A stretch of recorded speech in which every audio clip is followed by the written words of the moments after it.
supplies. So I have a background in exercise, and then I also did a lot with nutrition-related behaviors, why people do what they maybe shouldn't do and how to get them to do what they should do. That was the big focus of my graduate work. And somewhere in between there, after post-grad, in 2013, when I was done with everything at UT, I went and did a postdoc in food psychology at Cornell. And that was great. I learned a lot of things, not the things I thought I was going to learn. A lot of life lessons were had. And then I hightailed it back here as quickly as I could after I spent one winter there. So anyway, so I've been back for a couple of years doing my own business stuff and my other hats I wear at UT. So tell me, before we kind of get going, let's start with health-related goals that anyone might have, if you're willing to share. It's okay if you're not, but does anyone have health-related goals? I'd love to learn the food psychology, because as I was saying, I grew up in East Texas, so the foods that I love are chicken fried steak and fried chicken and waffles. Yep. I like vegetables, okay, but it's not the first thing I think about. When I think about eating, and definitely when under stress, I go right for the carbs and not as much sugars. I've done better. I met Laura. She presented to a lunch group through UT at a fitness class that I go to called Get Fit. And it's the Fitness Institute of Texas. You can check them out online at UT's website, but they have classes all day long. And part of the class is a nutrition component. And then there's a body scan component where you can check your lean mass before you start the 12-week exercise class and nutrition, and then at the end to see, how you've improved or where you need to work on. So, so I'd love to learn more about the psychology of why we eat what we eat when we eat it. Okay.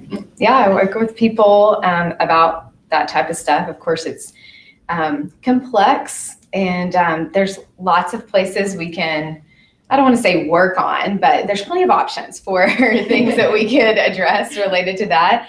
And I'm hoping, since we had the turnover at Fit, I don't work directly with Fit, but I kind of help them out with some programming once in a while. And I think now that we've had the turnover, as soon as the new person kind of gets settled, I may be offering a whole semester long program, which is essentially the program that I do with my one-on-one clients, but it would be in a group setting. So anyways, that's an option. And that's, that's through them, and it's for UT affiliated people or not.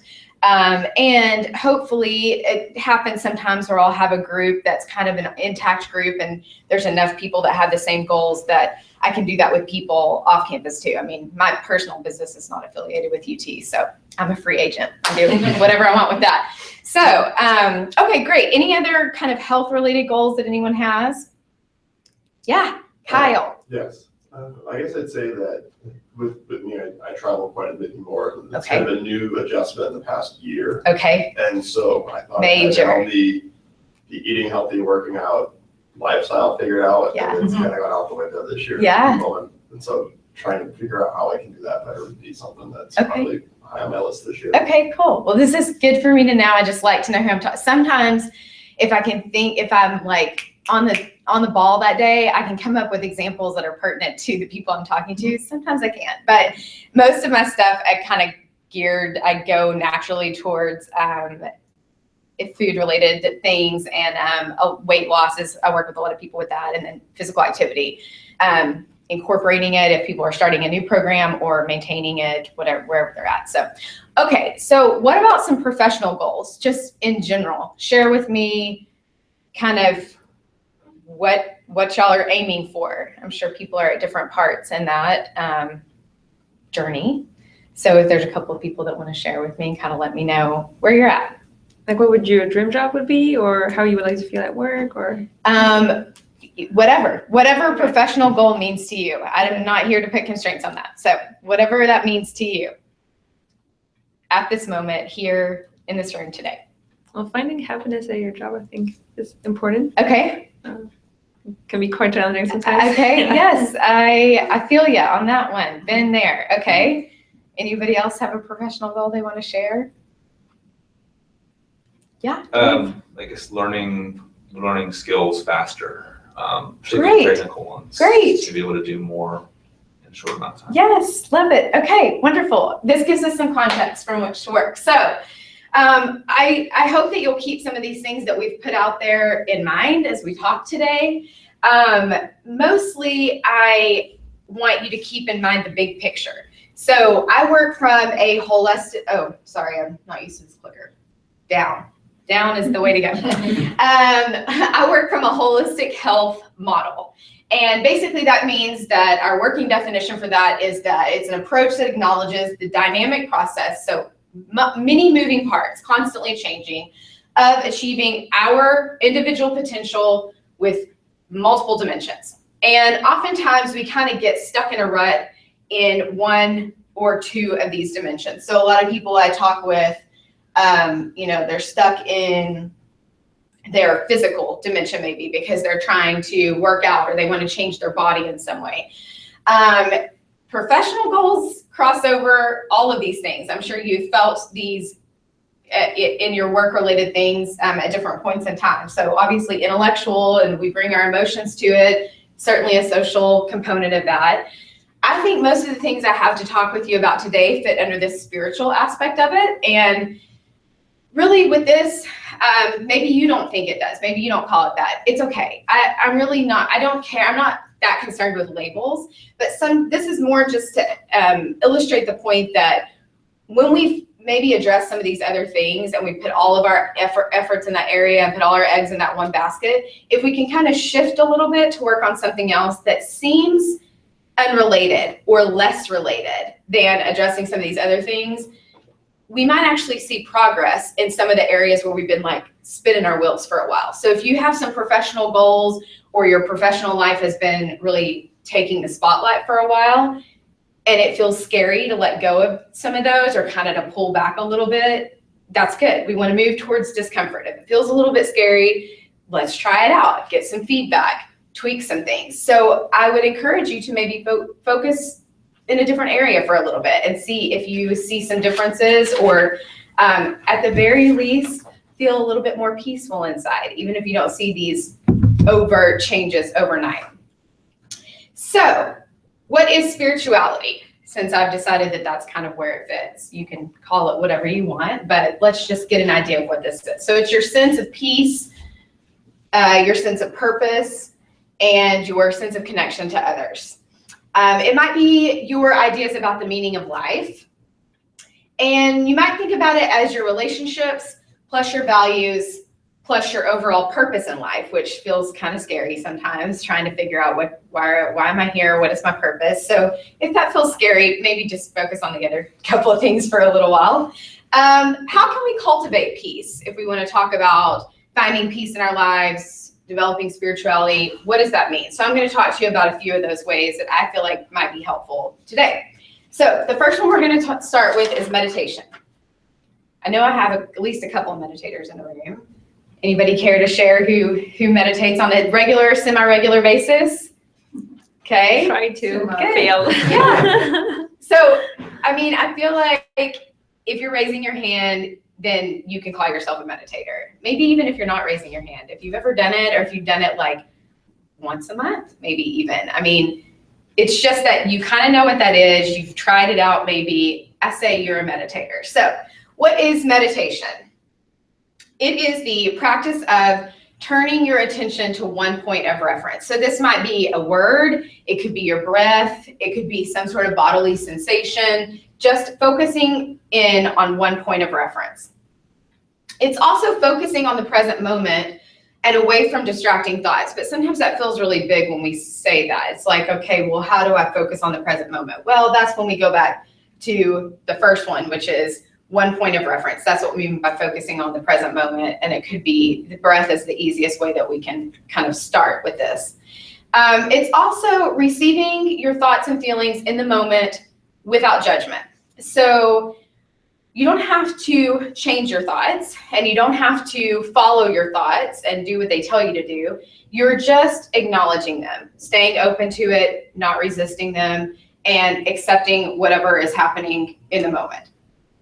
Okay, what isn't meditation? It is not the absence of thought or the clearing of your mind. So oftentimes people don't want to do it because they get very adamant about the fact that they cannot clear their minds. It will not work. I've tried it and just, this is not for me.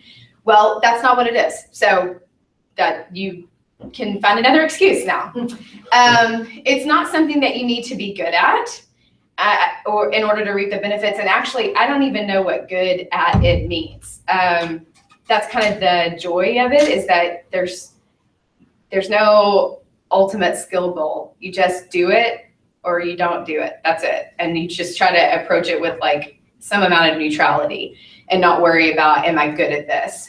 Sometimes that keeps us from starting things at all when we think that we need to be good at it first before we can even start. It's not magical, unfortunately. So it's not a panacea. It helps a lot, but it doesn't fix everything. And the benefits that you may notice from it tend to be subtle and sometimes difficult to describe. So if you feel an overall heightened awareness or sense of peace, or just like kind of amusement about everyday life things, I'd say that you know that meditation's working. So it's very subtle and difficult to articulate sometimes. It's not tied to religion unless you want it to be. It can be whatever you want it to be. You can call it whatever you want to call it. You can make it your religious practice, but it's not necessary. So for people who are not doing it because they aren't religious, that's great. Then you can start doing it now because it's not religion. And it's not always comfortable in the moment. So most of the time, I would say it's uncomfortable in the moment. Meditators in the room, it's hard to do it sometimes, right? And it's uncomfortable and you just feel like, can this be over yet? But it's not about the moment. We're practicing things in the moment, and it's about the benefits that we get outside of the moment. So oftentimes you'll start to notice those things, and it will still be uncomfortable in the moment, and that's okay. It's not weak or fluffy. So sometimes people think that it's just this like overly Pollyanna kind of Zen approach to life, and like really we need to get real because we got to pay the bills and we have like real life things that are stressing us out.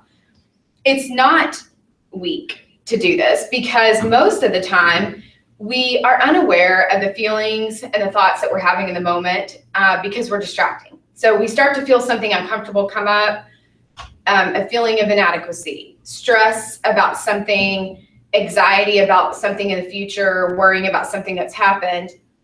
And instead of sitting with that, letting it happen, we distract with, what do we distract with? Food, for sure. What else? TV, entertainment, Yeah. Netflix. It was made for that. It's on demand, whatever you want right now. What else? I feel like sometimes I distract with other work. Interesting. So it's work that's stressing you out. Or if Maybe. it is, sometimes like if it is something that's work stressing me out, I just like to more work. More work, and maybe that's a good point, because, and so is the work, are they always related in some way? Well, normally like it's not the overall work that would stress me out. Like if there's one particular thing Yep. that's just not working, Yep. or something that I'm like, okay, I'm gonna do all the other work that I can possibly do because I can handle that and I can get it done. So you Yeah. got email, file. Yeah, like Busy work, yeah, things that we feel capable of doing. So the other thing we feel like, I don't know how to do that. I don't know what the answer is. I feel like inadequate in some way, or I'm stressed out about what the right answer is, or what if I make the wrong move? What if I put all this effort in one direction, it's the wrong direction? So instead we pick something that we're very capable of, like email. Like we can answer emails, we can clean out our folders on our desktop, on our computer, or it's the electronic version of when you were in school, or just insert whatever you need to that's an appropriate example. But the one I always think of is when I was in school and I had a test and my house was never cleaner, because I could do that, right? And like I hadn't cleaned it in weeks, but now the day before the test was the time, and it was so clean. And it's you can call it whatever you want to. The technical term, a technical term you can use for that is emotion-focused coping. So problem-focused coping is when we say, I don't know how to do this problem, but like I'm gonna just devote some attention to it. I'm gonna try to ignore the voices inside that say that I don't know how to do this and I'm going to try to move forward, right? And we come up with actual solutions and we really just like face it head on. Emotion focused coping is checking our email because it's work related. So we could say we worked, like it looks like it's in that general direction. It's not the opposite end, but it's not actually addressing the problem at hand, right? That makes us feel really good. So the emotion focus, because we are addressing our emotions and it feels good and it feels like we did some work. None of that's altogether bad or altogether good. I mean, nothing ever is. It's possible that working through some emails is fine. Like there's not necessarily anything wrong with it. Also heard this really interesting thing about procrastination the other day. And a lot of times people that I work with, a behavior they want to change, they don't want to procrastinate as much. And I've really started to talk to people more about what they mean by procrastination and to get them to kind of investigate a bit further if that's actually a problem. Because I've heard some things lately about the fact that procrastination gets a real bad rap, but it could actually be helpful in some ways depending on how you address it. So let's say you have a big project that you're working on, something that you're responsible for coming up with the approach, the answer, maybe there's a creative aspect to it, something that you're bringing a unique voice to. And if you can have it on your radar, like look at what the main things are, like, okay, it's about this, and this is what the client wants, and whatever you need to look at just to kind of get the bare bones, the framework of it, and then put it away. Your mind is doing things without you actually sitting in front of the computer typing away on what it's going to be or really putting all this effort that's focused towards that. And that's okay. Even if it looks like you're not being productive with it, it's possible that if you give yourself some space, your mind will do its thing. And then this seeming procrastination is really just the process at work. So you come to it towards the end of the deadline and your mind's kind of done some things. And because you gave it space and didn't create anxiety around it, like, I should really be working on that. I should really be doing that. If you just let it do its thing, sometimes it will come to you and it just looks like you're waiting till the last minute, but you really needed all that time. So not saying that's the case every time, but you might work on embracing, which is how meditation helps with all of this. It allows you to learn to just kind of let whatever's happening happen and not constantly judge it and say like, this is good or this is bad. And that opens up a little bit of space to let it do its thing. So, okay, so yeah, we distract. I think one of the main things that I talk to people about with distraction, because all of us can understand this, no matter what health goals or work goals we have, our phones. We use our phones for distraction all the time. Go to a public place and see how many people actually just stand there and are people. They're not. They're phone faces, right? Like everybody's like this all the time. So we use that as a major distractor. And it's an interesting experiment for yourself to go to the grocery store or the post office and don't get the itchy phone finger, leave it in your pocket. And then when you feel like you want to get it, just no, and refocus, right? And sit with yourself and say, like, that's interesting. Why did I feel like I needed to distract right now? Like, am I bored? Am I like, this is taking too long, but I can't control how long it's taking, so I'll get out my phone. Like, it's an interesting thing. You might try it out. It's a little way to try it out, a little way to be mindful. So meditation can help us with all of these things. So what are some of the benefits? Real concrete, some of them real concrete, more than just these examples I've given you. So it helps us with our attention and our focus. So your goal that you brought up, for example, your work goal can help with that. Our ability to multitask, again, could help with that. However, I would encourage you to avoid multitasking as much as possible because we're really good at it, but I feel like there's enough research out there now that shows us that it's not really making us any more productive. And above and beyond any research, just look at your life. I mean, we are our own experiments. You don't need research to tell you what works best. You can probably tell that when you're doing 15 things at once, quality is going to sacrifice somewhere in there, likely. It can help us with our memory and cognition. Pretty helpful with our professional goals because we need these things, but also just in life when we think about aging, this is important. So meditation is a small thing that we can do that can help us hopefully maintain some of this as we age. It helps us with our creativity. Again, very important for our work goals, as is problem solving, conflict management, which helps us with our relationships. We feel overall more satisfied with life, and we can kind of feel a greater sense of purpose. We perceive more social support. Do we all of a sudden have 10 new friends? Not necessarily, but you perceive more support. You may find support in ways that you hadn't noticed before, in surprising ways. Decreases your feelings of loneliness. It helps with your immune system. It helps with your compassion towards yourself and towards others. Huge. It helps us decrease rumination, which is just mulling over the things from the past over and over and over again. And why did I say that? And I was so stupid. And why did I do that? Should have done this. And the stuff that we're really good at. It helps with depression, anxiety, pain, just on the cellular level for people that deal with chronic pain, for instance, and decreases overall inflammation. You'll notice that some of these things, all of these things really fit in one or more of the categories that we showed at the beginning on the holistic health model. So meditation crosses over with all of these. So in case that wasn't enough for you, there are a few more benefits. It impacts your perspective, and this affects everything. So if you take nothing else away from this today, please take this away, because your whole perspective is everything.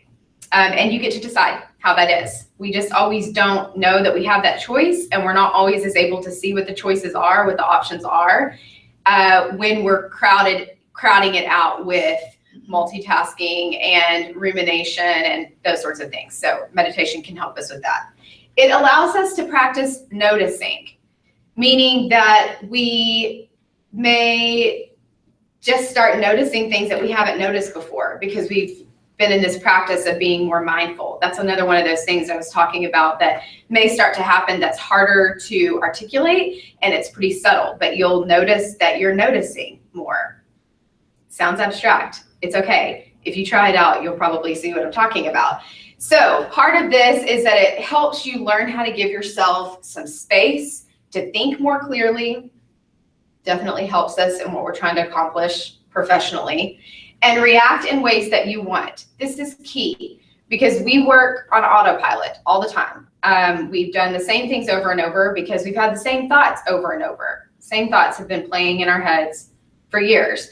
And so we act according to our thoughts, and we tend to get the same results over and over. So if you want to get a different result in your life, whether it's related to your health or your professional goals or your relationships, if you want a different result than you have right now, you need some time to examine your thoughts, because that's driving your results. So meditation allows you to do this more easily.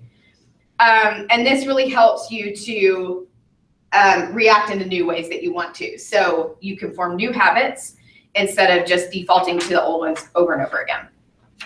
Okay, so you don't need anything fancy or formal to begin. You have everything you need right now inside of you to do meditation. You don't need to read a book or read any more research about it or follow Deepak Chopra on Instagram or whatever. Like, you're good to go. I suggest that with any kind of health behavior change, like I talk to people about all the time, that you start very, very small, smaller than you can probably even realize, and very simple. So you don't need anything fancy. We're just being straightforward here. And if you're unable to meet your goals, this goal, if you want to try it, or any other goals that you have, they're probably too big. That's the number one problem that I see with people. Their goals are too big. Even when they think that they're smaller, get smaller, more and more small, always. Once you have the basics down, then you can look into kind of different types of meditation. So let's just watch this quick video real quick about some of the things I've talked about.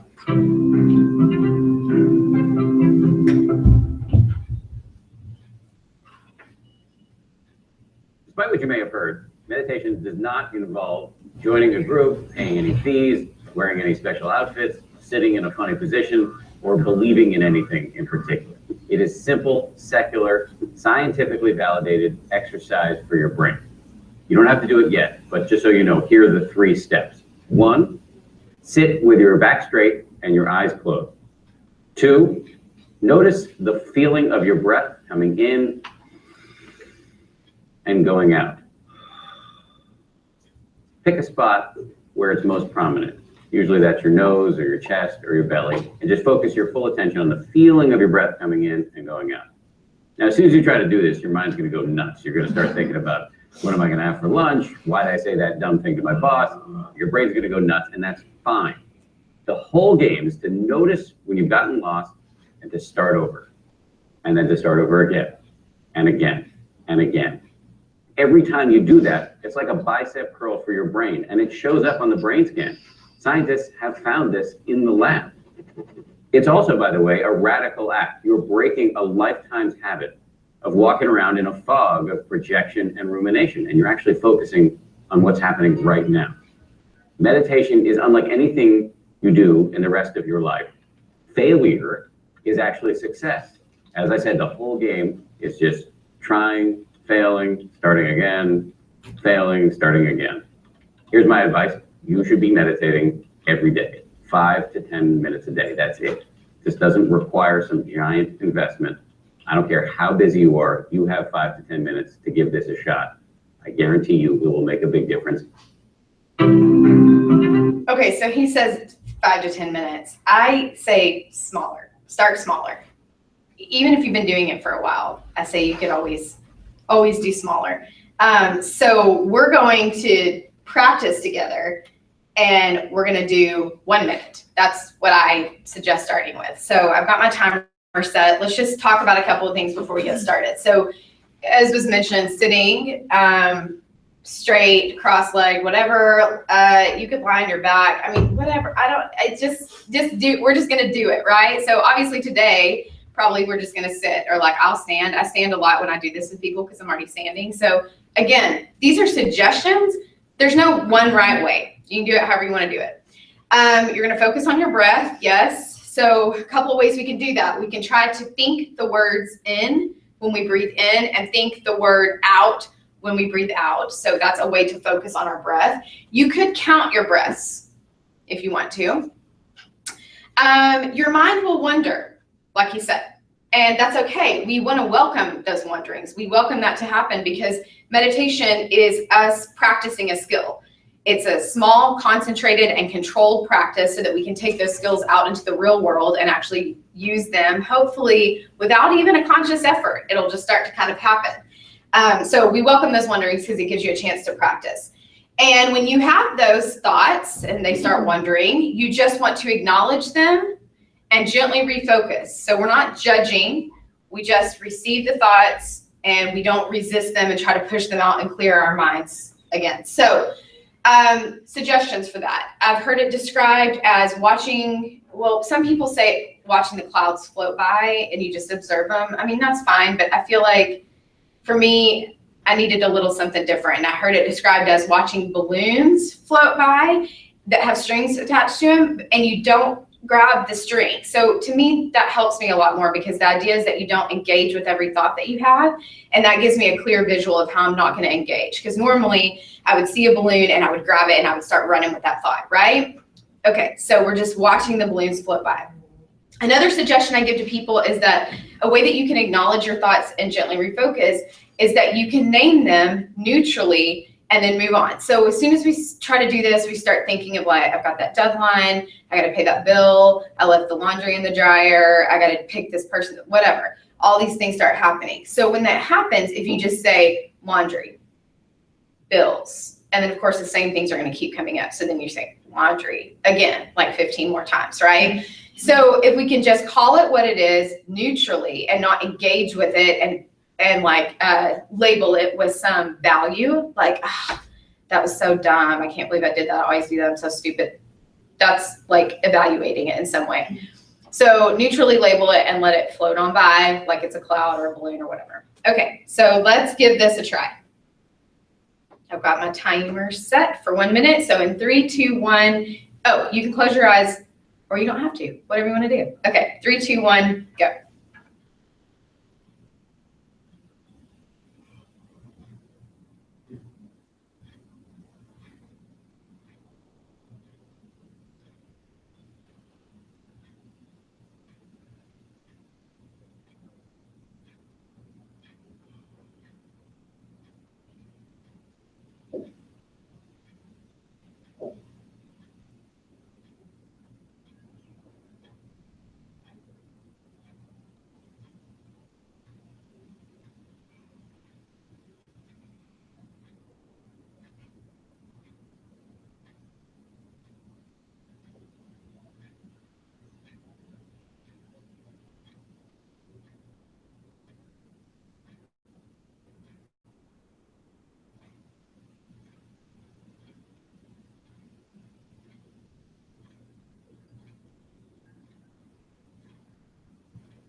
Okay.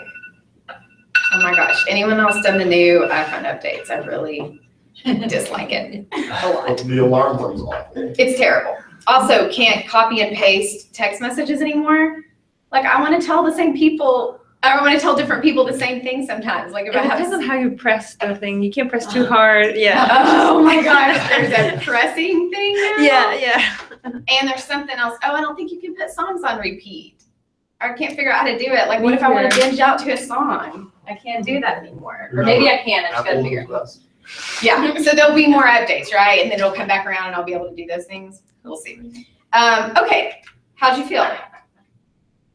It went by quickly. Good. That's good. Some days are better than others. Okay, so a couple of points. You might consider when you have, like what you described, I have this thing, but really I work on these other things. Maybe before you automatically go to the other things, you give yourself 1 minute to meditate or whatever you want to call it. I listened to Eileen Fisher. Do y'all know who Eileen Fisher is? She's a clothing designer. I listened to an interview with her the other day. She's a longtime meditator, and she calls it something different because she's created a whole culture in her business where, you know, they start every meeting. I think she calls it like a moment of sanity or something like that. They don't call it meditation or spirituality, which is great. Like, it doesn't matter what you call it. It just matters that you do it. And so they like ring a bell, and then there's just a moment of silence pretty much. And I've found that, so I do a 1 minute meditation with my undergrads before we start every class. And it serves the same purpose. It gives you a chance to just chill out for a minute, just hit the reset button and collect. And you'll notice that you can think more clearly and you're not as overwhelmed. Maybe not every time. Like I said, remember, it's not magical. Maybe not every time, but, and then to your point about trying to find professional happiness, I've been there. I'm sure I'll be there again. You know, nothing is permanent. The ebbs and flows of life is just, it's, you know, we get to revisit those things sometimes. But I think that the way that meditation can help with that is that when we think about professional happiness, we want to try to move towards things that make us happy and create a life from that. And so when we meditate and it allows us to notice, then we can start to piece those things together because you actually notice your reaction to things. You think like, I really liked that, or I was really good at that, or people received me well when I did this or whatever. And when you have space and you're not just consumed with the past or the future or whatever, then you start to notice those things more and you can move towards them and you can slowly begin to kind of create this job and life that makes you happy. Okay, so like I said, these are just suggestions. If you're focusing on your breath, if you're stopping for a moment, whatever you want to call it, you're doing it. Keep it very short until you are, or keep it short for forever. I mean, there's no one right way, but at least until you're in the habit of thinking about it on a regular basis and then regularly doing your session. You got a question for me? Yeah, just real quick. Yeah. Does it matter what you're thinking about when you meditate, or is it just the thought of thinking or like focusing on something? As long as it's one point of reference. So for instance, you could come up with a saying. I find the saying thing, or some people would call it a mantra, to be very helpful. Because sometimes when I say in and out with my breath, my mind wanders more because like I kind of just start to lull out to that. Like it's kind of boring almost. Kind of, and like, yeah, I mean, it's like I want to say, well, we should not be consumed with overcoming boredom all the time because maybe there's value in that. But the reality is that we're overstimulated as a culture. And so, yeah, when I sit down, like I'm bored and I don't want to be and I don't mean to be, but like my mind is already conditioned to do that. And so, yeah, you get bored. So sometimes I find what's even more helpful is to come up with a meaningful phrase for that day for you. So like if I'm feeling anxious about something I have to do that day, I might say like, everything is okay. So when I breathe in, I say everything in my mind. And when I exhale, I'm saying is okay. And I just do that over and over again. It helps me focus a little bit better. Plus I feel like it's actually creating a thought that I can then carry into my day. So you want to try to focus on something stable, whether it be your breath or a couple of words, that then you're focusing on that for the whole time you're meditating. And when you have thoughts that enter in, you just kind of like mentally put them on the shelf. I'll get to you, and go back to either focusing on your breathing or focusing on a short phrase. Does that help answer the Yeah, question? Okay. so if, for example, like I do a lot of production work, so if I'm already going to a stressful thing, it could be just as simple as that everything's gonna be great or something like that. Yeah, or you got this, or you know this, or like this is your thing, or you're the expert, or it's almost like the 2016 version of Stuart Smalley in the Mirror. It doesn't have to be that bad. Maybe y'all don't know what I'm talking about. It's the old like Saturday Night Live where he would stand in front of the mirror and say, he had the same thing he said over and over again, like, you're great, everybody loves you, whatever, I don't know. It was basically like affirmations to himself. Maybe it's affirmations some days, maybe it's not, but the point is like, you can say whatever you want to. You can be like, I'm a rock star. Like, whatever feels good to you and allows you to focus. I feel like sometimes if I'm feeling super anxious, then I just say things like, calm down, or like, peace be with you, or whatever. And then hopefully, if the idea is like, if you have, let's say you're going into a meeting, you have a meeting in the afternoon, you meditate in the morning. If you have a mantra, then if we practice this whole, like, I'm stopping for a moment to become mindful and to kind of reset right before you go in, you're actually recalling, something that you did that morning if you repeat that to yourself a couple of times before you go in. And that's kind of helping to string it all together. And that meditation provides a foundation for it. Okay, so here's a couple of suggestions if you would like to track what you're doing. I don't think it's necessary, but here's some apps. You may have heard of some of these things. I use Stop, Breathe, and Think because it's free, and I don't really use guided meditations. So if I was using guided meditations, I'd probably go ahead and invest. It's not that expensive in Headspace or 10% Happier or something like that. So anyways, a few suggestions for y'all if you would like them. So, okay, let's move on to the next type of practice, which is mindfulness. And the good news is meditation is mindfulness. So we've kind of already touched on this. Basically, mindfulness is the quality or state of being very conscious or aware of something. You're paying attention on purpose. So you've decided that you're going to raise your awareness about something. And this might be that you're paying attention to, hopefully, your thoughts, feelings, and actions. So actions, a good example for this is our behavior in traffic. So oftentimes we are acting in a default mode. Perhaps none of you have issues with this, but I do find that like things just come out of my mouth to other people when I'm in traffic. And then I'm like, now that I've raised my awareness with it, I have a moment in time to stop and say, oh, I just did that, right? Whereas before I just felt like I'm right, they're wrong, and why aren't they falling in line? Like, what is the problem here? Like, obviously this is common sense. Don't do that, or do this, or whatever. So you're able to pay attention to what's happening. You don't have to necessarily change anything, but the idea is that we probably do want to change some things. Like, I would like to not carry around so much negativity that I'm putting out there while I'm driving. So if I want to change that, the first step is becoming more aware of it, and mindfulness allows us to do that. And it's without judging.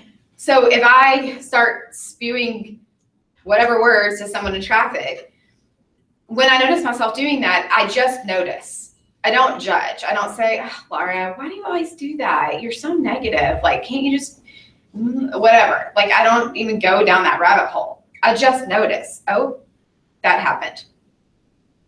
You did it again, whatever. Like, I try to be as neutral as I can about it. The idea behind this is that you want to watch your thoughts. So you want to take an outside perspective and watch your thoughts. You don't want to be your thoughts. So most of us just are our thoughts right now because we're not really aware of them. So we're just acting, and not even really paying attention to what those thoughts are. So we're gonna try to watch our thoughts more than being them. As I kind of mentioned, we spend most of our time not in the present. We're thinking about the past, we're worrying about the future. And if we can stay in the present moment, even when the present moment feels like it's stressful, actually, it's probably because we're not present if we're feeling the stress. Because if we can stay present, it really does help to ease our anxiety and stress, because we can say, really, nothing is wrong right now. There is no problem right now. if we're in the present moment. But most of us don't even have an idea of what that means. And I heard it described the other day as a good like 3-second period of time. So if you're wondering, for those of you who are like, well, what does that mean though? Is that like 1 second? Is that like just for a good 5 minutes? Or 3 seconds apparently, if you need to put a clock to it. That's kind of the present moment. And that's not very big. So how do we do this? Well, the easiest thing for me to tell you is to stop. Stop, take a second, refocus to what's happening, even if it's just naming something neutrally, like email, presentation. Like, it's allowing me to focus on what's going on right now. I'm not thinking about everything else I have to do in that day, and realizing that this is always available to us. At any moment in time, you can stop and refocus, and you don't have to meditate, and you don't have to do a mantra. You can just refocus on what's happening. Try it a little bit. You might notice some interesting things happen. In order to be able to focus, I have a few kind of pointed suggestions. We do need to put away distractions. So that helps a lot if we can do it. One example is the leaving your phone in the car or leaving it in the back seat while you're driving. We're all at different points on the continuum for how dependent we are on our phones. So just decide what's best for you if you would like to try this. Experiment with not multitasking.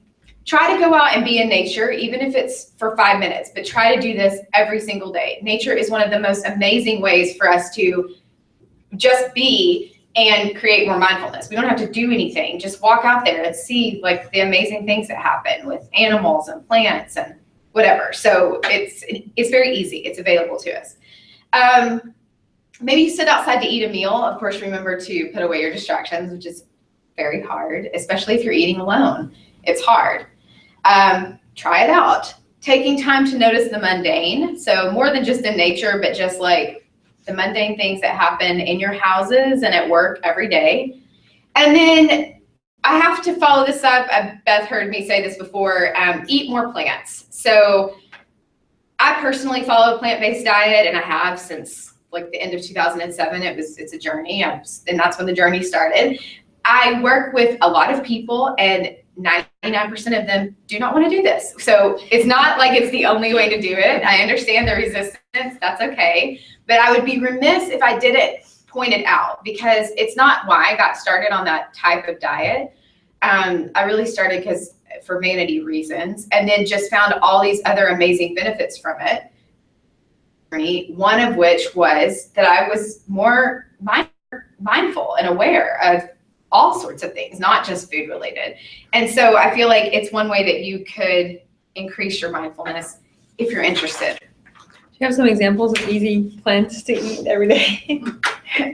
Some examples? Mm-hmm. Okay, so, well, funny story first before I give you some examples. I gave a food and mood lecture to some undergrads, not my class, but I guess lectured in a class, and talked all about, how food affects our mood and whatever. And so one of the things was talking about eating more plants, and I just put that up there, and I was like, what does that mean to y'all? What do you think that you should do? And a kid on the front row was like edibles, which I felt like, yes, sure. I mean, that's not what I'm referring to, but I can understand why you might think that. So yeah, let's clarify. Basically, just you don't need to go to Colorado or get on the internet. You could just go to the grocery store and go to the produce section and just eat more produce, eat more vegetables. So when you have a choice at, like, you're deciding what to eat at lunch, even if you make the choice one time and you don't make that choice again for 6 months, that's not the point. The point is that you made it one time to maybe eat something that doesn't have an animal product on it or has less of that than some other option or something like that. You may notice that it just changes something in your brain if you decide to kind of move in that direction. So basically just more fruits and vegetables. It's easy. I like to look at things from a place of abundance and a place of look at all that we have, and there's so many things that we can have. So that's why I say eat more plants rather than abstain from animal products. Overwhelming and maybe not great to some people, and so you could look at it that way if that helps you understand how to maybe make a choice if you're trying to eat more plants or whatever. But I feel like that kind of comes from a more negative energy. And so I try to focus on this abundance. So I say eat more plants because of that. Okay, next type of practicing peace aspect we're going to talk about is gratitude. This is just acknowledging what you're grateful for, and it can help with lots of things, but can help you stay conscious of the present moment, which we need. And it can provide another perspective on a situation that you may be dealing with. So rather than focusing on the deficits, which we are very good at, meaning what you didn't do this week maybe, or what you need to do better or differently, try focusing on the abundance that exists right now without changing in any way, just what is happening. So I'll give you a couple of examples. One is the ABCs of gratitude. This is the easiest one. You start with the beginning of the alphabet and you decide something that you're grateful for that starts with that letter. And then you move on to the next one. And I like to use this one when I wake up in the middle of the night and I can't go back to sleep, because it's almost like a different version of counting sheep, right?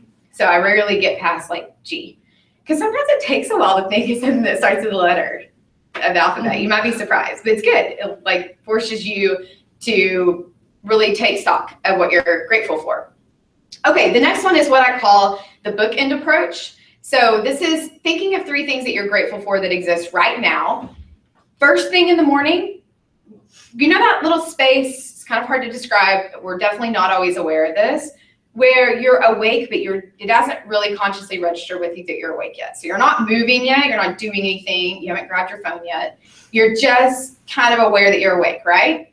That's when you want to do it. So you want to come up with 3 things. Then you go on about your business for the whole day. And then that point in time, maybe you've read something or whatever, just you turned off the light just before you go to sleep, think of 3 more things. So it doesn't have to take a long time. You don't have to write it down. I mean, you can if you want to, but if that's a barrier, then don't write it down. Just think about it and kind of experiment with it. Make it your own thing. And then the third one is the dividends and the details approach.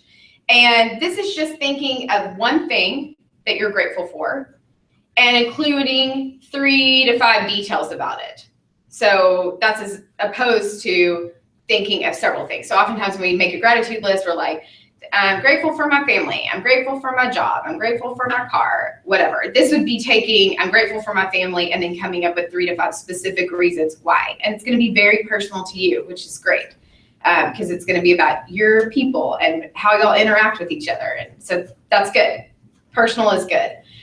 And I have a little video on this, but I don't really have time to show it. It doesn't say anything new, but this is based on research. So she goes through how they looked at 3 different groups of people and found that people that do the more detailed approach did report that they were happier.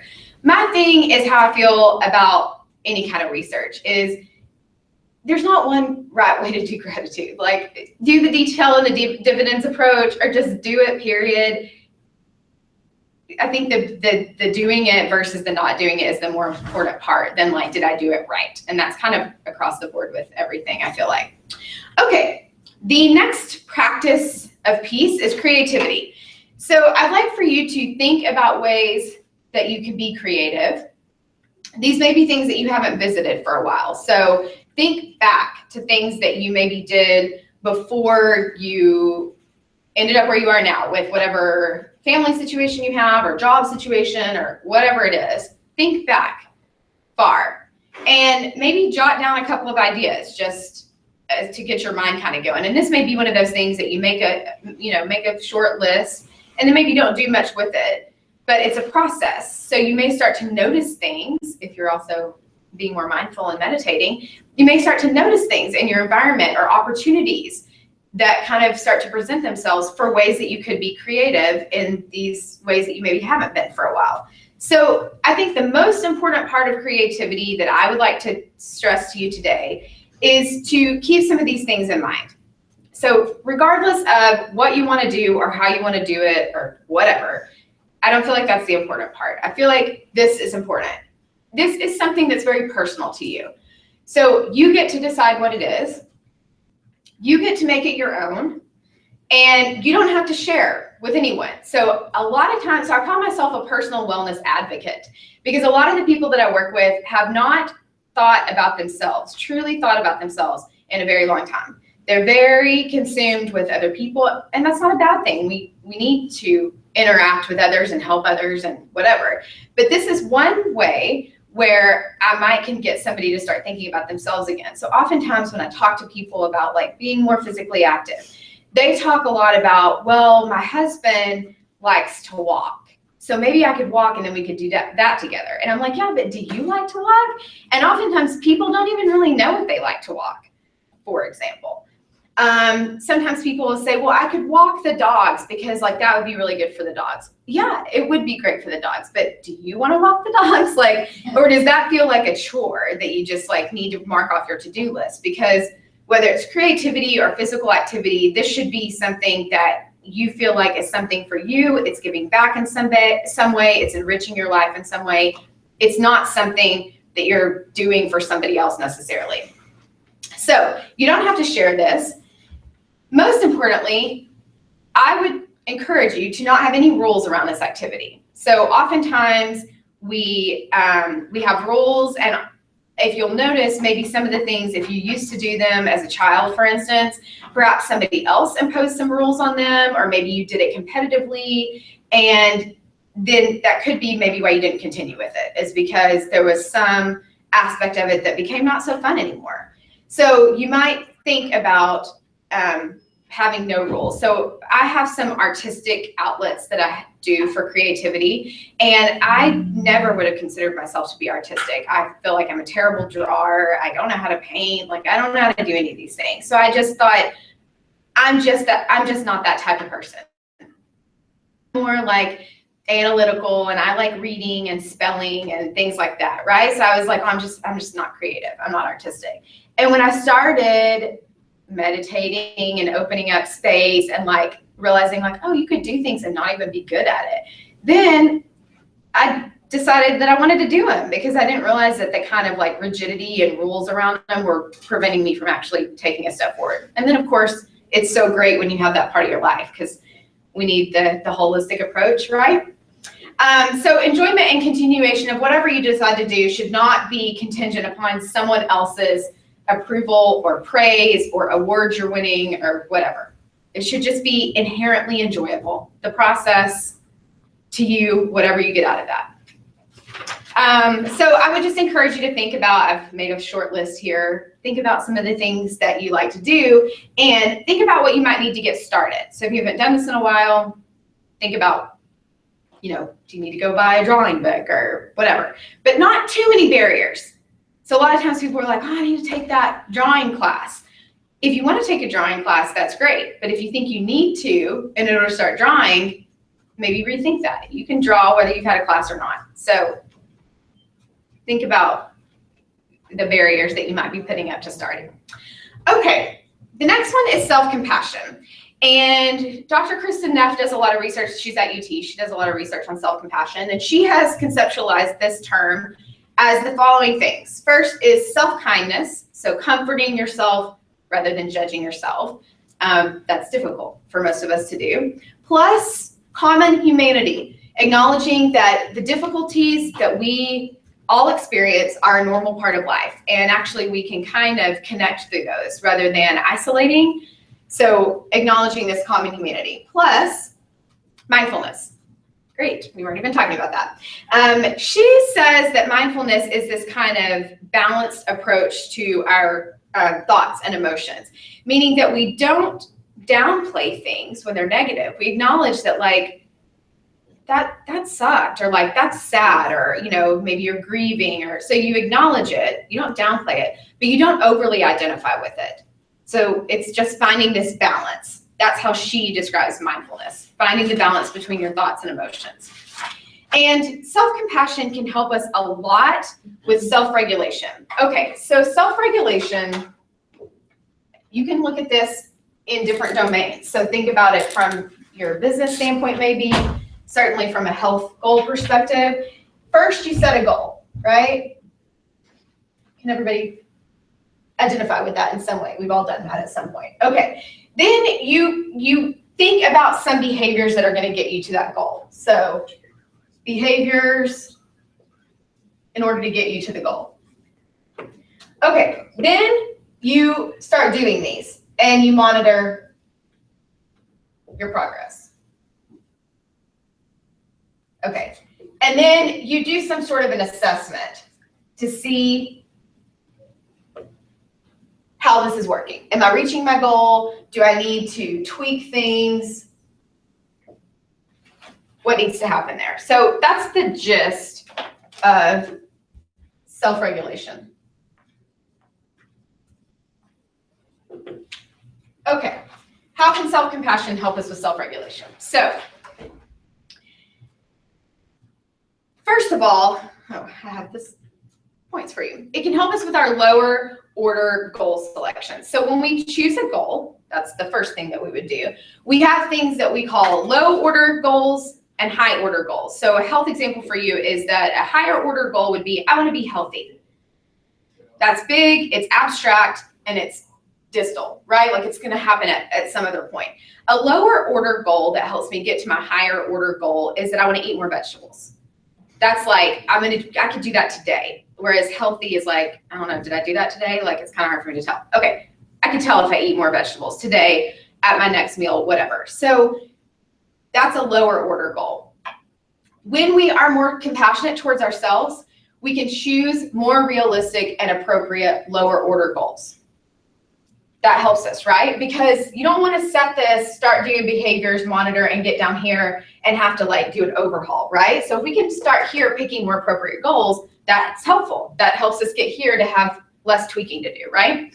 Okay, self-compassion also helps us in our evaluation of our progress, meaning that we can come up with a more balanced evaluation of this. So humans have we tend towards a negative evaluation of things. We have a negativity bias that we have. So this being more compassionate to ourselves on a more regular basis helps us not tend towards the negative, which again helps us with this. Because if we're always saying like, oh, no, didn't do it, no, if we're always with the negative, then we're always down here tweaking.